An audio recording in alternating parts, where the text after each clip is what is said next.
Sepertinya Song Yuntian mengetahui trik kecil yang dia mainkan. Hah, apa maksudmu? Tiga orang di kedai Suanyi memandang Zhao Hong dengan ragu. Namun, Zhao Hong mengabaikannya, tetapi memandang Lu Yun dan berkata, Zhang Huyuan. Kamu telah melakukan pekerjaan yang bagus dengan mengembalikan kedua hal ini, tetapi memang benar bahwa kamu sengaja menyembunyikannya. Bagaimana kalau menyeimbangkannya, kelebihan dan kekurangannya? Ini, oke, Lu Yun setuju dengan sedikit kekecewaan, seluruh tubuhnya seperti bola karet kempes, energi dan energinya tiba-tiba menghilang. Yah, kamu tidak ada urusan di sini. Kamu pasti sangat lelah setelah menempuh perjalanan sekian lama. Turun dan istirahat. Zhao Hong melambaikan tangannya dan mengeluarkan perintah untuk mengusir para tamu. Lu Yun mencibir dalam hatinya dan berkata, ketika saya berguna, Tuan Muda, Anda memperlakukan saya seperti orang kepercayaan. Sekarang setelah Anda selesai menggunakan saya, seret saja saya pergi. Saya benar-benar milik Anda. Zhao Hong, Anda baik-baik saja dalam memindahkan penggilingan dan membunuh keledai. Meskipun Lu Yun merasa tidak puas di dalam hatinya, di permukaan, dia hanya bisa berpura-pura tersenyum dan berkata, bawahanku mengucapkan selamat tinggal. Ketika Lu Yun keluar dari tenda, dia melihat orang yang melaporkan laporan itu tergeletak di tanah, menulis sesuatu dengan marah. Melihat panjang kertasnya, setidaknya panjangnya puluhan ribu kata. Anda harus tahu bahwa dia baru berada di sana selama 10 menit. Dengan kecepatan tangan ini, jika dia berada di Zuan, dia akan mendapat tempat di antara yang teratas. Hanya bisa dikatakan bahwa saya dilahirkan di tempat yang salah. Dan di bagian atas kertas, tertulis dua karakter ini, catatan bunuh diri. Lu Yun. Pada saat ini, orang yang tergeletak di tanah juga memperhatikan Lu Yun, dan mengeluh dengan frustrasi, kamu bilang kamu. Kenapa kamu harus menyela? Tidak apa-apa sekarang. Bagaimana wanita muda kedua bisa menghukum kita dengan digantung? Atau waterboarding? Ah, Lu Yun menggaruk kepalanya dan berkata, Nona kedua memintamu mengatur tempat untukku tinggal dan biarkan aku beristirahat dengan baik. Ketika orang yang melaporkan laporan tersebut mendengar ini, dia tidak bereaksi pada saat itu dan membeku di tempatnya. Kemudian dia melompat dan berkata, benarkah? Wanita kedua tidak menghukummu. Lu Yun mengangguk dan berkata pada dirinya sendiri, Jenny Ma sangat ketakutan dan selalu gelisah, kenapa dia masih mengikuti Zhao Hong? Bukankah ini sengaja mencari masalah? Tapi Lu Yun tidak tahu bahwa tidak semua orang seperti dia dan bisa mengambil keputusan sendiri. Banyak orang yang pasif dan tidak berdaya. Begitu orang yang melaporkan laporan tersebut mendengar bahwa dia tidak harus mati, dia dengan senang hati mengajak Lu Yun mencari tempat duduk yang kosong. Mungkin karena pasca bencana itulah pria ini bercerita banyak kepada Lu Yun tentang apa yang terjadi secara diam-diam akhir-akhir ini. Jika kita ingin mengatakan siapa yang paling tahu di kam api unggun ini, tentu saja Zhao Hong, tetapi jika kita ingin mengatakan siapa yang paling tahu kedua, orang di depan kita disebut yang ketiga, dan tidak ada yang berani memanggilnya, yang kedua. Lagi pula, dialah yang selalu menyampaikan informasi untuk Zhao Hongan, jadi wajar saja jika dia mendapat informasi yang cukup. Tapi ini akan menguntungkan Lu Yun. Memikirkan beberapa informasi yang sangat tidak jelas, jika Lu Yun diminta untuk menanyakannya, informasi yang hanya bisa diketahui dari Zhao Hong semuanya diungkapkan oleh orang yang melaporkannya.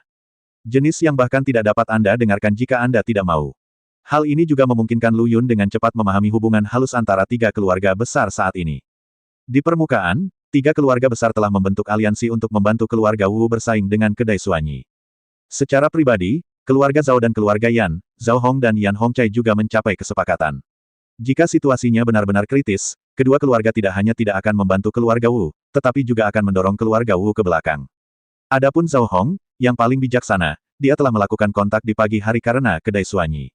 Dapat dikatakan bahwa keluarga Zhao yang dipimpin oleh Zhao Hong telah menghubungkan semua kekuatan lainnya. Jika kontrolnya bagus, Zhao Hong akan menjadi pemenang terbesar dari reruntuhan kuno ini, bukan orang lain. Namun begitu Zhao Hong kehilangan kesabarannya, yang menanti keluarga Zhao adalah jurang kehancuran.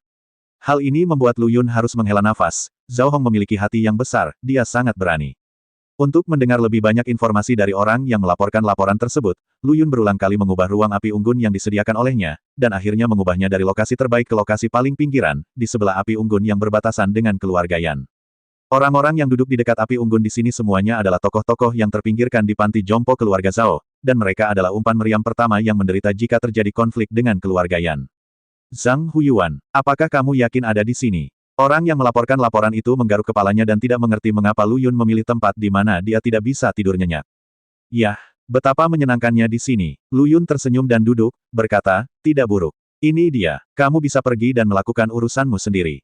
Orang yang melaporkan laporan itu ingin mengatakan sesuatu lebih banyak, tetapi melihat Lu Yun, yang sudah akrab dengan orang-orang yang duduk di dekat api unggun, dia masih menutup mulutnya dan pergi dengan marah. Di sisi lain, melihat Zhao Hong, King Gu dan lainnya di dalam tenda. Nona Zhao Hong, apakah Anda begitu yakin bisa menjaga orang mencurigakan seperti itu di sisi Anda? King Gu berkata dengan sedikit kebingungan. Oh, Nona King, menurutmu apa yang harus aku lakukan dengan Sang Yan? Zhao Hong berkata sambil tersenyum. Sebelum King Gu bisa berkata apa-apa, Marsekal Hei di sebelahnya memberi isyarat untuk menyeka lehernya. Bunuh dia. Apa yang kamu ingin orang lain di bawahku pikirkan? Akankah mereka berani mengorbankan nyawanya untukku di masa depan? Dan kamu mungkin tidak bisa membunuhnya. Zhao Hong berkata dengan wajah dingin. Tidak bisa membunuhnya. Kami berempat Dewa Emas tidak bisa membunuh salah satu Dewa Emas palsunya. Apakah kamu bercanda? Marsekal Hei berkata tidak yakin. Bagaimana jika dia tidak berada di negeri dongeng emas palsu? Aku tahu bahwa seseorang pasti bisa menyamarkan penampilan orang lain, serta alam dan aura orang lain. Zhao Hong mengucapkan kata demi kata. Bahkan jika dia adalah Dewa Emas, kita berempat Dewa Emas masih tidak bisa menaklukkannya. Marsekal Hei mengungkapkan rasa jijik dan ketidakpahamannya terhadap pendekatan Zhao Hong yang meningkatkan ambisi orang lain dan menghancurkan prestise dirinya sendiri. Jika kita berada di alam abadi emas biasa, kita secara alami akan menyerah atau bahkan membunuh kita. Tetapi bagaimana jika alam abadi emas ini sekuat alam abadi emas di alam abadi surgawi? Apakah menurut Anda serangan balik ranjang kematian orang kuat seperti itu dapat membawa kita pergi? Berapa banyak dari mereka? Kata-kata Zhao Hong mengejutkan 3 orang di Suanyi Tavern. Apakah masih ada orang aneh di dunia ini? Anda harus tahu bahwa perbedaan antara alam abadi emas dan alam abadi surgawi berbeda dengan alam lainnya. Perbedaan antara alam besar lainnya hanya pada penggunaan energi spiritual, namun perbedaan antara alam peri emas dan alam peri surgawi adalah penggunaan hukum. Dapat dikatakan bahwa menginjakan kaki di negeri dongeng emas adalah transformasi total dari seorang biksu menjadi seorang kultivator abadi, dan dapat mulai menyelidiki misteri dan keanehan dari jalan yang luas tersebut. Jadi setelah mendengar apa yang baru saja dikatakan Zhao Hong, bagaimana mungkin ketiga orang di kedai Suanyi bisa terkejut? Apakah kamu membicarakan tentang Song Yuntian itu? King Gu berkata ragu-ragu. Benar, itu dia. Aku tidak tahu bagaimana kedai Suanyimu bermusuhan dengannya, tapi kamu harus hati-hati, orang ini menakutkan. Zhao Hong berkata dengan ekspresi serius. Dia tidak bisa tidak mengatakan ini pada Suanyi Tavern, dan juga pada dirinya sendiri. Kata-kata Zhao Hong membuat King Gu diam-diam menghela nafas kasihan, dan menatap tajam ke arah Komandan Hei. Meskipun Song Yuntian pada awalnya menolak untuk bergabung dengan kedai Suanyi, dia tidak menentangnya. Kalau terus seperti ini, mungkin akan ada perubahan menjadi lebih baik, dan setidaknya berteman tidak akan menjadi masalah. Namun semuanya diganggu oleh komandan berkulit hitam ini. Sungguh luar biasa sekarang Suanyi Tavern telah memprovokasi musuh yang begitu mengerikan. Tapi itu salahnya, kalau saja dia bisa menghentikan keputusan Komandan Hei. Tapi tidak ada obat penyesalan di dunia ini. Kalau begitu Nona Zhao, mengapa Anda menyimpan bom yang bisa meledak kapan saja? Mengapa Anda tidak segera mengumpulkan orang dan membunuhnya? Marsekal Hei menyarankan, jika tenaga kerja tidak mencukupi, kedai Suanyi kami akan dengan senang hati membantu. Tentu saja aku menyimpannya untuk suatu tujuan. Dia seperti pedang bermata dua. Jika digunakan dengan baik, itu adalah pedang tiada taraf yang dapat memotong besi seperti tanah liat. Zhao Hong berkata sambil tersenyum. Nona Zhao Hong, tidak peduli untuk apa Anda menyimpannya. Selama itu tidak mengganggu kerja sama kami, jika memang demikian, kami tidak keberatan membantu Anda menghancurkan apa yang disebut pedang bermata dua ini. King Gu berkata dengan suara dingin. Jangan khawatir, aku mengetahuinya dengan baik, kata Zhao Hong sambil tersenyum. Di pihak Lu Yun, dia juga merasa seperti cermin, mengetahui bahwa Zhao Hong kemungkinan besar telah mengetahui identitasnya. Alasan mengapa dia tidak mengungkapkannya sekarang mungkin karena dia ingin melakukan sesuatu yang memalukan untuknya. Malam segera tiba, dan semua orang berkumpul di dekat api unggun. Lagi pula, dalam cuaca dingin seperti itu, siapapun yang berjalan 3 kaki dari api unggun akan membeku menjadi patung es dalam sekejap. Dan selama Lu Yun bergerak sedikit saja, beberapa sinar kesadaran ilahi akan menimpanya. Mungkin mereka semua adalah orang-orang dari kedai Suanyi yang tersembunyi di tim keluarga Zhao. Lu Yun awalnya berpikir bahwa ketika geng itu sedang beristirahat di malam hari, dia akan menyelinap ke kamp keluarga Yan dan menyerahkan sisa 2 balok kayu khusus dan 2 token giok misterius kepada Yan Hongcai. Sekarang sepertinya kita hanya bisa menyerah. Saya berpikir, jika saya mengetahui hal ini, saya mungkin sudah menyerahkan segalanya. Pergi ke istana tempat Su Tiancheng bertahta untuk melakukan pertarungan. Malam yang hening. Baru pada tengah hari berikutnya Lu Yun menemukan kesempatan itu. Saya tidak tahu apa yang terjadi, tetapi di perbatasan antara keluarga Zhao dan keluarga Wu, terjadi konflik antara kedua belah pihak, yang berubah dari konfrontasi menjadi perkelahian besar-besaran. Hal itu menimbulkan keributan. Ketika semua orang berlari untuk menyaksikan kegembiraan itu, Lu Yun memanfaatkan kekacauan itu, masuk ke kerumunan, dan menghilang. Pada saat orang-orang di kedai Suanyi menyadarinya, Lu Yun sudah menghilang. Di tenda Zhao Hong, ketika dia melihat Lu Yun menghilang di dekat api unggun, sudut mulutnya sedikit terangkat dan dia menutup lubang kecil di tenda. Jelas sekali dia sengaja memprovokasi keributan ini. Tujuannya adalah untuk menciptakan kekacauan dan membuat Lu Yun dengan cepat memuntahkan sisa pecahan kunci. Kalau tidak, jika kebuntuan terus berlanjut seperti ini, Ketika api yang mereka bawa habis, mereka semua akan mati kedinginan di hutan belantara. Adapun siapa yang akan diserahkan Lu Yun, dia, Zhao Hong, tidak peduli. Yang dia pedulikan adalah dengan cepat membuka istana tempat orang berkuasa itu duduk. Sebagian besar orang di tenda di tengah Kam Yanjia pergi untuk menyaksikan kegembiraan itu, jadi Lu Yun berjalan ke tenda tanpa hambatan. Baru setelah dia hendak memasuki tenda dia dihentikan oleh seorang perawat. Siapa kamu? Apa pekerjaanmu? Tahukah kamu bahwa kamu perlu melapor sebelum bertemu dengan putra sulung?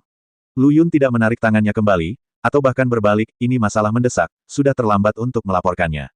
Apakah Anda baru di keluarga Yan? Semakin mendesak, semakin banyak hal yang perlu dilaporkan di semua tingkatan. Apa sebenarnya yang terjadi? Kata perawat keluarga Yan dan perlahan berjalan menuju Lu Yun. Ya, Lu Yun ragu-ragu dan tidak bisa mengucapkan sepatah kata pun untuk waktu yang lama, sampai perawat keluarga Yan datang di belakangnya. Lu Yun tiba-tiba berbalik dan membuat perawat keluarga Yan pingsan sebelum dia sempat bereaksi. Kemudian dia mencicit dan berlari ke dalam tenda. Saat ini, Yan Hongcai sedang minum teh dan menatap Lu Yun, kamu akhirnya sampai di sini. Ketika Lu Yun mendengar ini, dia jelas terkejut, kamu tahu aku akan datang. Tentu saja, istana tempat kekuatan besar duduk ada di depanmu, tidak mungkin kamu tidak datang. Yan Hongcai menuangkan secangkir teh untuk Lu Yun dan memberi isyarat padanya untuk duduk. Lu Yun menghela nafas dalam hatinya, Zhao Hong dan Yan Hongcai, monster macam apa mereka berdua. Dia bisa memprediksi segalanya, dan terkadang Lu Yun bahkan merasa seperti mainan di tangan kedua orang ini. Setiap ide dan lintasan dapat ditebak sepenuhnya oleh kedua orang ini. Melihat identitas Lu Yun terungkap, dia tidak punya alasan untuk terus berpura-pura. Dia mengeluarkan dua benda itu dari cincin penyimpanan, membuangnya, dan berkata, ini adalah kunci yang tersisa. Cepat dan kumpulkan dua keluarga lainnya untuk membuka istana tempat kekuatan yang kuat berada. Kupikir kamu ada di sini untuk bergabung denganku, tapi aku tidak menyangka kamu akan memberiku kejutan seperti itu. Yan Hongcai sedikit terkejut dan memasukkan kedua barang itu ke dalam sakunya. Ikuti saja keluarga Yan kami. Jauh lebih nyaman memiliki tim daripada bertarung sendirian. Yan Hongcai mengulurkan ranting zaitun kepada Lu Yun. Tidak, aku sudah terbiasa bebas dan lepas. Aku baik-baik saja sendirian. Lu Yun menolak Yan Hongcai tanpa berpikir panjang. Yan Hongcai ini sepertinya memiliki temperamen yang lembut sekarang, tapi nyatanya dia mirip dengan Zhao Hong. Mereka berdua kanibal tanpa memuntahkan tulang. Saat kamu bersama orang seperti ini, kamu tidak hanya harus menghadapi krisis yang ada di hadapanmu, tapi kamu juga harus selalu waspada terhadap apa yang ada di belakangmu. Terserah kamu, tapi aku selalu ingin bertanya padamu. Siapa namamu? Apakah Suke, Song Yuntian, atau bukan keduanya? Yan Hongcai menatap langsung ke arah Lu Yun, mencoba membuka lapisan kerudung di tubuh Lu Yun untuk melihat identitas seperti apa pria di depannya yang memiliki banyak identitas dan selalu memberikan kejutan baginya. Suke, kata Lu Yun lalu berbalik dan pergi. Saya ingin mengingatkan Anda, menjauhlah dari keluarga Zhao, jika tidak Anda akan marah. Yan Hongcai menyesap teh dan berkata. Hal ini membuat Lu Yun menjadi kaku saat dia melangkah keluar, namun dia hanya tertegun sejenak, lalu langsung pergi. Agaknya Yan Hongcai lah yang juga menemukan kerjasama antara Zhao Hong dan Suanyi Tavern. Namun dia sebenarnya tidak ingin berdamai lagi dengan tiga keluarga besar itu. Dibutuhkan terlalu banyak waktu untuk menggunakan otak Anda. Entah Anda sedang menghitung atau sedang dalam proses menghitung. Apakah Anda lelah dari hari ke hari? Apakah kamu membutuhkan aku untuk membunuh anak sombong ini secara diam-diam? Sebuah suara berkata dari bayangan di belakang Yan Hongcai. Kita tidak perlu mengambil tindakan, seseorang secara alami akan menjaganya untuk kita. Yan Hongcai berkata sambil tersenyum, kamu hanya perlu mengambil tindakan ketika kamu menyerang keluarga Yan saya di kedai Suanyi. Baik-baik saja. Ketika Lu Yun keluar dari kamp keluarga Yan, konflik antara keluarga Zhao dan panti jompo keluarga Wu hampir terselesaikan. Keluarga Yan dan keluarga Zhao yang berlari untuk ikut bersenang-senang mulai kembali ke tempat mereka satu demi satu. Lu Yun memanfaatkan kesempatan ini dan kembali ke api unggun tanpa ada yang menyadarinya, seolah-olah dia tidak bergerak dari awal hingga akhir. Waktu berlalu dalam sekejap, 3 jam kemudian. Yan Hongcai memulai pembicaraan dan mengundang Wu Chao dan Zhao Hong untuk pergi. Ketika Zhao Hong pergi ke sana, dia tidak tahu apakah itu disengaja atau disengaja, dan melirik ke arah Lu Yun. Hati Lu Yun menjadi gila saat melihatnya. Saya berpikir, apakah wanita ini Zhao Hong tahu apa yang dia lakukan pada siang hari? Tapi saat Lu Yun Xin bereaksi, Zhao Hong sudah memasuki kamp keluarga Yan. Setelah sekitar 10 menit, Wu Chao dan Zhao Hong keluar, kembali ke kamp masing-masing dan mulai mengumpulkan orang. Anda tidak perlu memikirkannya untuk mengetahui apa yang dibicarakan ketiga orang di kamp. Yang tidak disangka Lu Yun adalah Zhao Hong sebenarnya memiliki peta istana Su Tiancheng, dan peta itu persis sama dengan yang diberikan kepadanya oleh pria Gu berwarna biru muda. Kalau dipikir-pikir, Zhao Hong seharusnya memiliki banyak peluang sebelum datang ke sini. Adapun mobilisasi Zhao Hong sebelum perang, Lu Yun memberinya 50.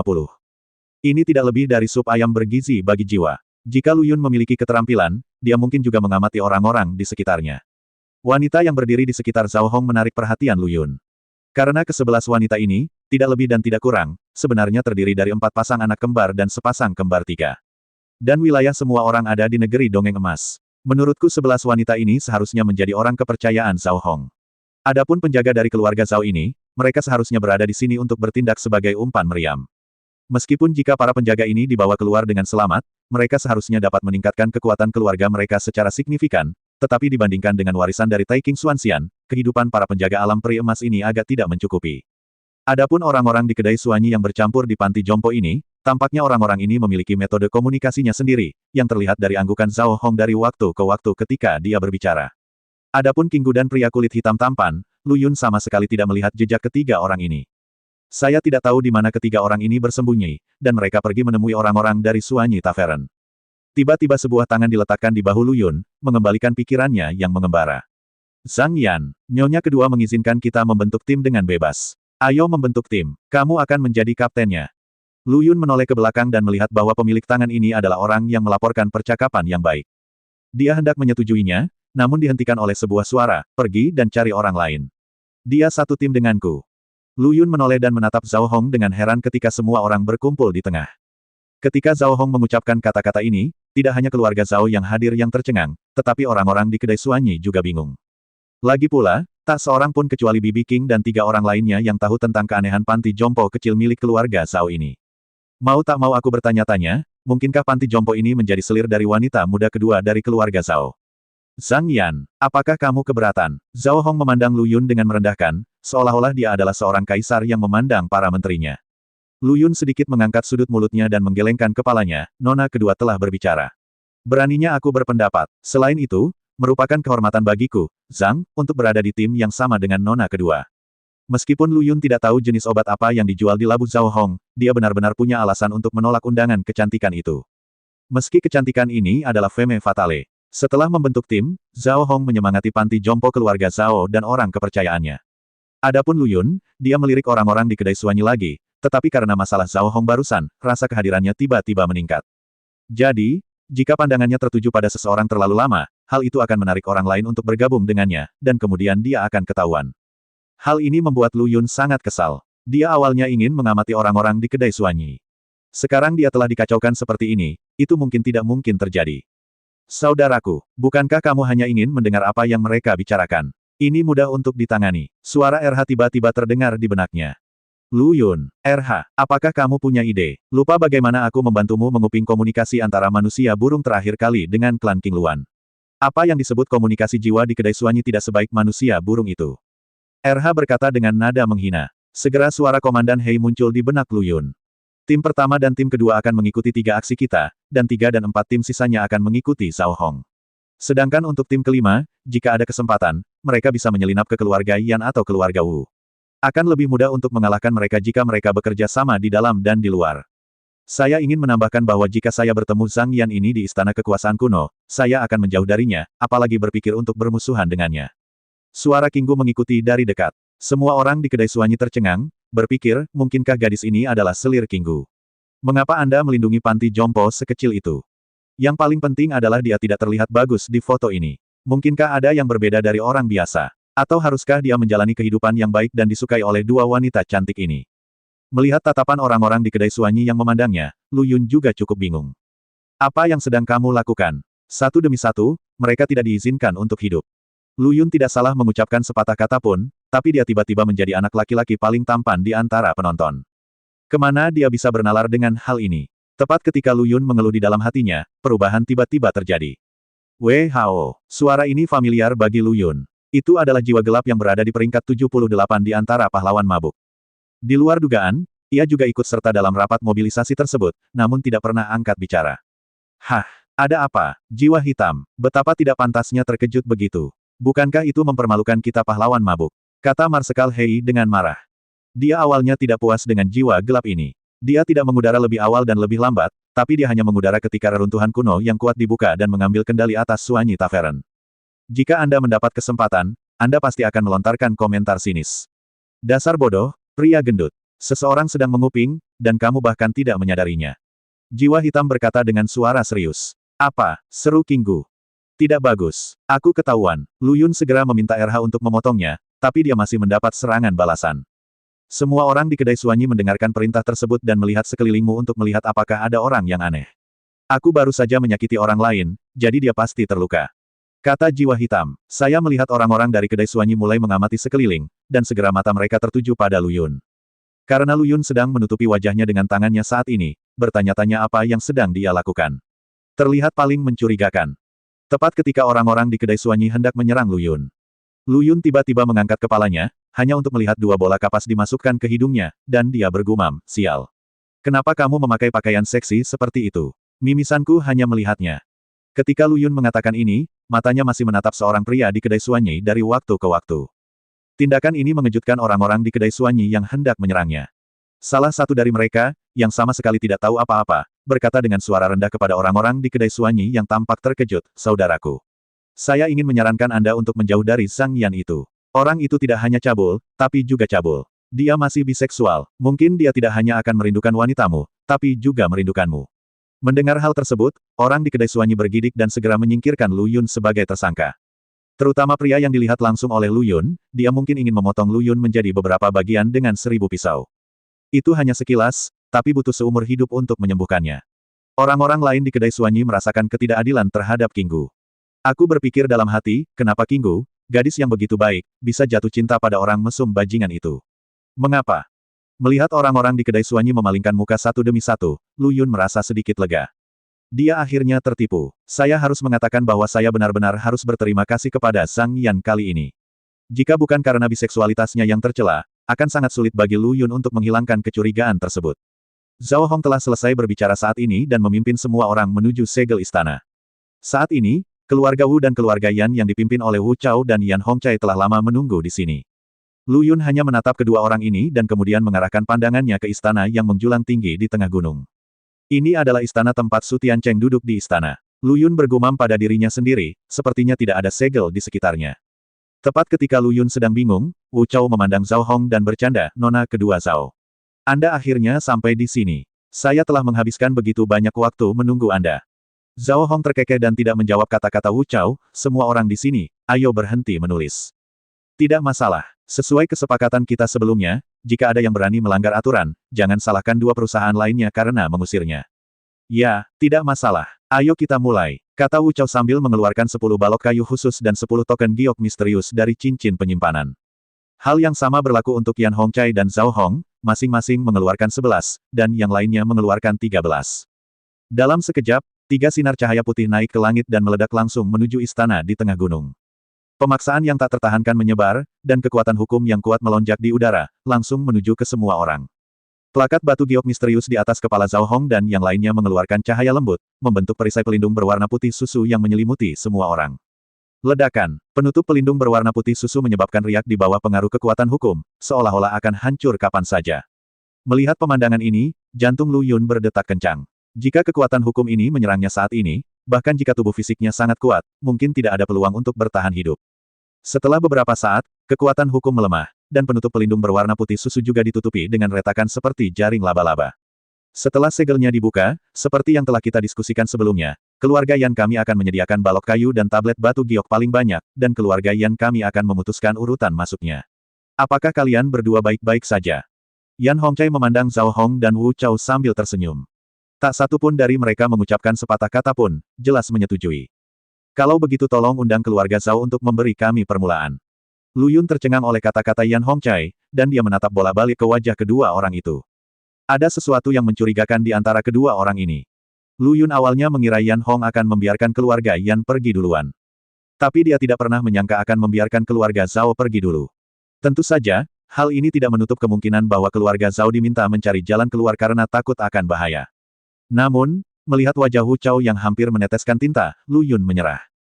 Bahkan Zhao Hong sedikit terkejut saat mendengar ini. Dia mungkin tidak menyangka akan memahami jenis obat apa yang dijual Yan Hongcai di labunya.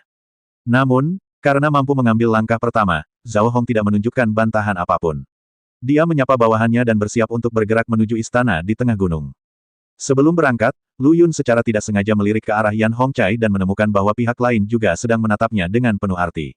Mata kedua orang itu saling bertautan, dan mereka menatap Yan Hong sebelum bibir mereka terbuka sedikit. Lu Yun, yang sangat ahli dalam membaca bibir, dengan mudah memahami apa yang dikatakan Yan Hongchai, aku serahkan segalanya padamu. Lu Yun, dia tiba-tiba merasakan kulit kepalanya mati rasa, dan firasat buruk muncul di hatinya. Diam-diam dia mengutuk, tidak. Saya tertipu. Dia segera membuang muka dan melihat Zhao Hong mengarahkan tim sambil menatapnya dengan mematikan dari sudut matanya. Yan Hongchai, wanita jahat ini, sangat jahat. Tapi dia tidak mengerti bagaimana pihak lain mengetahui penyamarannya. Yang tidak diketahui Lu Yun adalah ketika dia memasuki kamp keluarga Yan, semangkuk teh yang diberikan Yan Hong untuk diminumnya berisi sedikit ramuan khusus keluarga Yan mereka, akan ada bekasnya di tubuhnya. Aromanya samar-samar tercium, namun aroma ini hanya bisa tercium oleh mereka yang menciumnya dalam waktu lama. Dapat dikatakan bahwa Lu Yun sekali lagi ditipu oleh Yan Hongchai tanpa menyadarinya. Adapun orang-orang di kedai Suanyi yang bersembunyi di tim keluarga Zhao, kekebalan mereka hampir mati rasa ketika melihat adegan ini. Saya berpikir dalam hati, seberapa sakralkah kertas ini? Mengesampingkan bajingan biseksual dan mesum, dia mampu memenangkan hati dua wanita cantik tercantik di kota Zhongzuno. 33, Zhao Hong dan King Gu, dan dia mampu menggoda Yan Hongchai, putra tertua Yan keluarga. Mungkinkah inilah pemenang hidup antara pria dan wanita? Sekarang orang-orang di kedai Suanyi ingin membedah Lu Yun dan melihat apa perbedaan dalam diri pria yang tampak sama dengan mereka, dengan dua kaki, satu mulut, dan sepasang mata. Jika Lu Yun tahu bahwa orang-orang di kedai Suanyi sangat memikirkannya, dia tidak akan tahu bagaimana perasaannya. Tapi yang membuat Lu Yun bertanya-tanya adalah apakah Yan Hongchai membiarkan keluarga Zhao pergi duluan untuk menjebaknya. Jadi apa tujuan membiarkan keluarga Wu menempati posisi kedua dan membiarkan keluarga Yan mengambil posisi belakang? Ini bukan hari pertama Lu Yun bertemu Yan Hongchai. Dia tahu bahwa dia sama sekali bukan seorang konservatif yang stabil, dan sebaliknya, dia benar-benar radikal. Namun rangkaian tindakan abnormal Yan Hongchai hari ini membuat Lu Yun sedikit bingung. Mungkinkah Yan Hongchai memiliki informasi lain tentang penobatan Su Tiancheng di istana dan tidak membaginya dengan Zhao Hong dan Wu Chao? Karena setiap orang adalah biksu, tidak ada waktu untuk terbang, dan kecepatan mendaki gunung beberapa kali lipat dari kecepatan orang biasa. Dalam waktu kurang dari 10 menit, mereka tiba di depan istana di tengah jalan mendaki gunung. Jalannya bisa dikatakan mulus dan tidak ada hambatan yang menghalangi. Hal ini juga membuka perbedaan waktu hampir 5 menit antara keluarga Zhao dan keluarga Wu. Melihat istana khusyuk dan megah di hadapan saya, istana ini telah mengalami pembaptisan ratusan juta tahun, namun tetap bersinar terang. Hal ini menunjukkan bahwa bahan bangunan istana ini sangat luar biasa. Dan kemurahan hati pemilik istana. Sementara semua orang meratapi sejarah panjang istana ini, Lu Yun berpikir bahwa istana ini pasti bernilai banyak uang. Jika dia bisa membongkar dan mengambilnya, dia pasti akan menjadi kaya dalam semalam. Sejujurnya, ide Lu Yun agak kotor. Jika Su Tiancheng mendengarnya, dia mungkin akan merangkak keluar dari peti mati dan memberinya 2 penis besar. Orang-orang membangun istana dan meninggalkan warisan agar dikenang oleh dunia. Itu hal yang baik bagimu, Lu Yun, kamu tidak ingin memikirkan tentang warisan, tetapi kamu memikirkan tentang kuburan orang lain terlebih dahulu. Sungguh penuh kebencian, tim 4 dan 5 akan memimpin. Yang lain akan menjagaku, ayo pergi. Zhao Hong juga berbicara saat ini, dengan ekspresi tegang di wajahnya, terlihat cukup serius. Ya, pasukan keluarga Zhao dengan cepat mengubah formasi mereka dan hendak bergerak maju ketika mereka dihentikan oleh Zhao Hong. Dia memandang Lu Yun yang perhatiannya teralihkan di sampingnya dan berkata, kamu. Berhentilah bersikap bodoh dan jadilah pionir untuk menjelajahi jalan setapak. Lu Yun juga tersadar oleh teriakan Zhao Hong, berpikir, ini adalah orang malang yang telah menyentuh kesialan Raja Neraka yang masih hidup ini. Memikirkannya, dia melihat ke arah jari Zhao Hong dan menemukan bahwa itu adalah dirinya sendiri. Lu Yun, melihat kegembiraannya, aku melihat kepalaku muncul. Tidak ada yang tersisa. Lu Yun mengeluh dalam hatinya. Apa yang masih kamu lakukan? Cepat pergi. Siapapun yang tidak mematuhi perintah di depan formasi akan segera dibunuh. Zhao Hong memberi perintah kepada Lu Yun seperti seorang jenderal yang akan bertarung. Ya, Lu Yun berkata sambil berjalan melewati kerumunan dan berjalan ke depan. Tak seorang pun dari keluarga Zhao atau kedai Suanyi bersimpati dengan bajingan ini. Bukan saja dia tidak bersimpati, dia bahkan berharap Lu Yun mati. Dia sebenarnya berani berseri-seri dengan putra tertua keluarga Yan di depan wanita tertua. Inilah yang dipikirkan keluarga Zhao. Orang mesum yang memiliki 2 kaki, segera ubah menjadi abu dan biarkan King Gu kita yang lembut dan cantik dibebaskan. Inilah yang dipikirkan orang-orang di kedai Suanyi. Bagaimanapun, tidak ada yang berdoa untuk Lu Yun. Kegagalan untuk mencapai titik ini sebagai manusia sudah cukup. Anda bilang begitu, Zhang Yan. Apa hubungan Lu Yun dengan apa yang dilakukan Zhang Yan? Dan harapan orang-orang ini pada akhirnya akan kecewa. Lu Yun sedang berjalan di depan sendirian, dan tiba-tiba berbalik tanpa peringatan dan berkata, hati-hati. Pasukan yang mengikutinya menjadi gugup dan melihat sekeliling dengan hati-hati. Saat semua orang sedang bersemangat, Lu Yun tertawa terbahak-bahak. Aku hanya menggodamu. Hal ini tidak diragukan lagi menyebabkan semua orang memandangnya dengan kebencian dan kebencian. Zhang Yan, cepat pergi. Kita tidak punya banyak waktu untuk disia-siakan di sini.